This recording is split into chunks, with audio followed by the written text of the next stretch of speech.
We also recommend some congressional reform, such as 5-day work weeks. Very basic, but important. Today, and it was the case when I was there, we would fly in at for Monday evening vote at 5:30, which was described as a bed check vote, getting everybody back in town, get the legislative gears worked up for the next 2.5 days, and by Thursday everybody smells jet fumes and ready to leave town. Hardly sufficient time to address the issues that require congressional attention, given their complexity and the magnitude and the importance of the outstanding issues that have yet to be addressed by the United States Congress. And yet the legislative work week, in the weeks that they are there, are compressed into 2.5 days.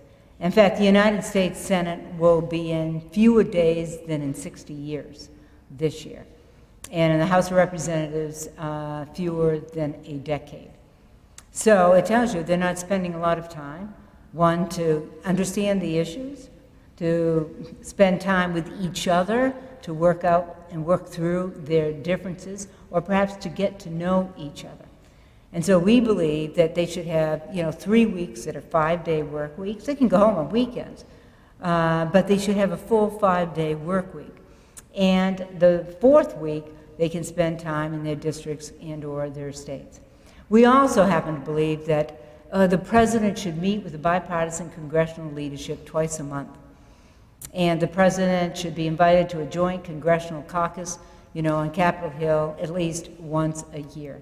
Because you have to have communication between the executive and legislative branches of government. They cannot operate and function as parallel universes.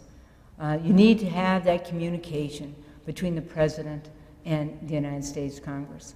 And that's the way, it was when certainly my first years in the House of Representatives, President Reagan and Tip O'Neill were not exactly political kindred spirits, and certainly not compatible philosophically or politically.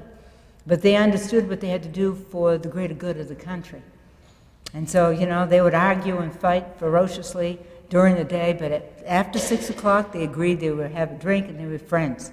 And that's the way it worked. And President Reagan would invite Tip O'Neill and the leadership and members of Congress, including myself, down to the White House and have those, two-way conversations to better understand one another and each other's perspective. That has to be restored. And same is true for the committee process, because that's where the rank and file in the House and the United States Senate can begin the work. The legislation needs to be drafted in the committees, not behind closed doors, handcrafted by the legislative leadership. You need to have the rank and file involved, in the drafting of the legislation, where they ultimately have a stake in the outcome. And the same is true for allowing amendments to be offered on the floor of the House and the United States Senate, and especially so in the United States Senate. It's considered to be the world's greatest deliberative body. But in recent years, they've been denied the opportunity to offer amendments. My final year, I think there were about 15 amendments that we could vote on in the United States Senate. Highly consistent, with the norms and traditions of the institution. They got better at the amendments this year, but unfortunately, a lot didn't lead to conclusions. And a lot of that effort dissipated, regrettably.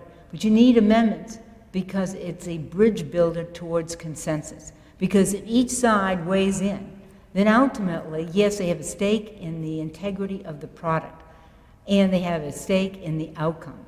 And frankly, when you have more eyes on the legislation, you're going to get a better outcome. Because not one side's going to have all the great ideas. And perhaps it might be a good idea to listen to what the other side has. That's the way it used to work. And that's the kind of, atmosphere and environment that has to be recreated in the United States Congress. And my concern is that, we have a generation of leadership now that knows no other environment other than the current one of disharmony, discord, and dysfunction. And so we have to learn to restore, that, kind of environment where they can work across the political aisle and make Congress work for the greater good of this country.